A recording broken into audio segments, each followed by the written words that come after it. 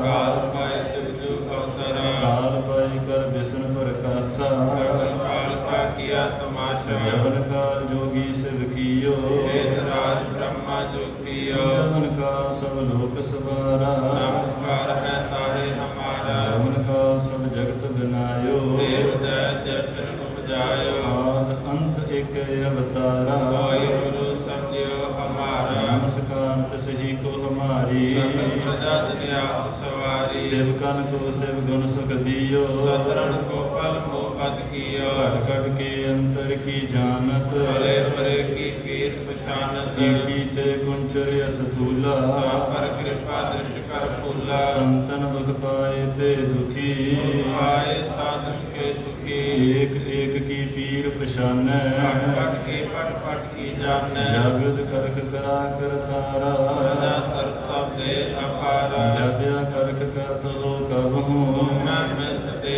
तरसम जेते बदन श्रेष्ठ सब तारै आप अपनी बूझ उचारे तुम सब ही ते रहत निरालम जानत वेद वेद हर आलम निरंकार निर्विकार निर्लंब आद अनील अनाथ असंभ ताका मूढ़ उचारत भेदा जागो वेद न पावत वेदा ताको कर पाहनीन मानत महामूढ़ कछ वेद न जानत महादेव को कहत सदा शिव निरंकार का चीनत न पेवा अपनी बुध है जेती वर्णत पिन पिन तुह तेती तुमरा लखा न जाए पसारा केह में सजा प्रथम संसारा एक रूप रूप स्वरूपा रंग भयो राग कहि रूपा अंडज जेरज सेतज कीनी पद खान बाहर रज जीनी कहूँ फूल राजा हवै बैठा कहो सिमट भयो शंकर एकाठा सगरी श्रेष्ठ दिखाए चंपव आत्मगा स्वरूप स्वयं अवरक्षा मेरी तुम करो